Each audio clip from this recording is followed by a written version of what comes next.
Most of us believe we understand who we are until we encounter someone who lives completely differently. Suddenly, the things we thought were normal begin to look like choices shaped by culture. The way others speak, celebrate, work, and express emotion becomes a mirror reflecting parts of ourselves we never noticed before. In those moments, difference stops being distance and starts becoming insight. When you begin to see people this way, the world stops feeling divided into us and them. Instead, it becomes a vast hall of mirrors where every culture, every story, and every human experience reflects something back to you. Cultural mirrors, seeing yourself in others. When you look at another person, especially someone from a background that seems far removed from your own, you might think you're staring at a difference. But look closer, and you'll often find a reflection. Cultural mirrors aren't about sameness, they're about recognition. They're the moments when someone else's way of living, speaking, or simply being quietly echoes something deep within you. The mirror effect of culture. Culture isn't static. It's alive in the way people talk, eat, dress, celebrate, mourn, and solve problems. When you come into contact with another culture, it acts like a mirror, reflecting pieces of your own life you might not have questioned. Language. Hearing someone speak in a dialect or accent different from yours doesn't just make you notice your own speech patterns, it invites you to listen differently. You start tuning into tone, rhythm, and pauses. Customs. Sitting at someone else's dinner table, watching them pray, toast, or break bread reminds you of how your own family does it. The comparison shows you what you value, what you inherited, and what you might have overlooked. Values. Witnessing another culture's priorities, maybe community before individuality, or reverence for elders, can highlight what your own upbringing emphasized or neglected. Time. In some cultures, time is fluid, meals stretch for hours, conversations unfold slowly, and punctuality is secondary to presence. In others, time is tightly managed and efficiency is prized. Beauty. What's considered beautiful varies wildly. Skin tone, body shape, clothing, even posture. Seeing how another culture celebrates beauty can help you unlearn narrow standards and appreciate the diversity of expression. Emotion. In some places, emotion is worn openly, grief is wailed, joy is danced, anger is expressed without shame. In others, restraint is the norm. Observing these differences can help you understand your own emotional habits and where they come from. Space, how people use space, personal, communal, sacred, can reveal deep cultural values. Whether it's the closeness of a crowded market or the quiet reverence of a temple, space speaks. It tells you what's shared, what's protected, and what's honored. Work, watching how people approach labor, whether with pride, necessity, or ritual, can reflect your own relationship with productivity and purpose. It can make you question whether you work to live or live to work. Seeing the self through difference. Think about traveling abroad.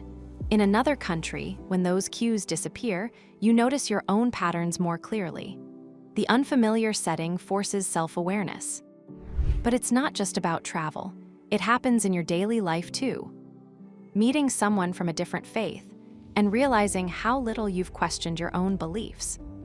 Working alongside someone raised in another country and seeing your work ethic in a new light.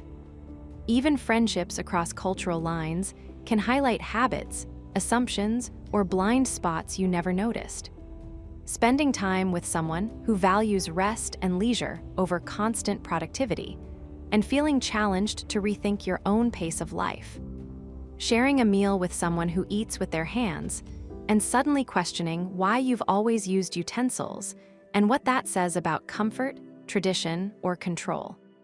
Seeing how another person expresses grief or joy in ways that feel unfamiliar and realizing how much you've been taught to suppress or perform emotion. It can be uncomfortable, but that discomfort is the point. It cracks open the automatic parts of your identity and asks you to examine them. The risk of ignoring cultural mirrors. Some people avoid cultural mirrors because they don't want confrontation. It's easier to stick to the familiar and never feel the sting of difference, but the cost is high. Ignoring cultural mirrors also breeds arrogance. When you refuse to see yourself reflected in others, you risk reducing them to other, stripping away their humanity and reinforcing stereotypes. That distance blinds you not just to them, but to yourself. Family values across borders. Maybe you grew up hearing that family comes first.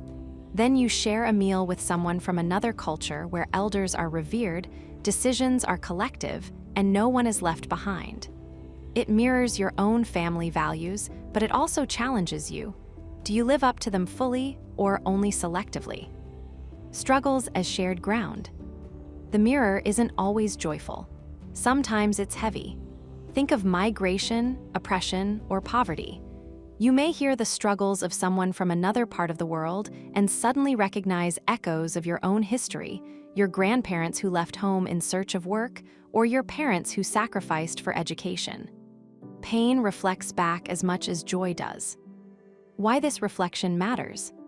Seeing yourself in others isn't about erasing differences. It's about widening the scope of self-understanding. Every reflection you encounter forces you to. You grow up thinking punctuality is a sign of respect, until you visit a culture where time is fluid and relationships matter more than the clock. Once you recognize yourself in another, it's harder to dismiss their struggles as foreign or irrelevant. You meet a refugee and realize their longing for safety mirrors your own desire for stability. You hear someone speak with pride about their traditions, and it reminds you of your own roots, how fragile and precious they are. The reflection pushes you to expand your identity. You begin to carry not only your story, but also the echoes of stories around you. You stop seeing your hometown as the center of the world and start seeing it as one thread in a vast, colorful tapestry. You become more curious, less certain. You ask more questions. You listen longer. You realize that being right is less important than being open. Have you ever met someone from a different culture, background, or way of life who made you see yourself differently? Drop it in the comments. Your story might help someone else realize that the world is bigger than the bubble they grew up in, and that understanding others can sometimes be the clearest way to understand ourselves. Barriers to seeing the reflection. Why do some people fail to see themselves in others? Fear of difference. A person raised in a conservative town meets someone with radically different values, and instead of engaging, they retreat, fearing their own beliefs might unravel. Fear of difference. Even small things, like unfamiliar food, clothing, or rituals, can trigger defensiveness when someone's identity feels too tightly bound to the familiar. Cultural superiority. Believing your way is the only right way blinds you to reflection. Cultural superiority. A person refuses to eat with their hands in a culture where it's the norm, not out of hygiene concerns, but because they see their own way as more civilized. Lack of exposure. If you never step outside your circle, you never encounter mirrors in the first place. Lack of exposure. A person avoids travel, avoids diverse friendships, avoids discomfort, and in doing so, avoids growth. Practical ways to use cultural mirrors. Listen deeply. When someone shares their story, don't rush to compare or debate. Pay attention to what resonates with your own life. Travel with purpose. Instead of treating travel as consumption, use it to observe, reflect, and connect. Expand your circle.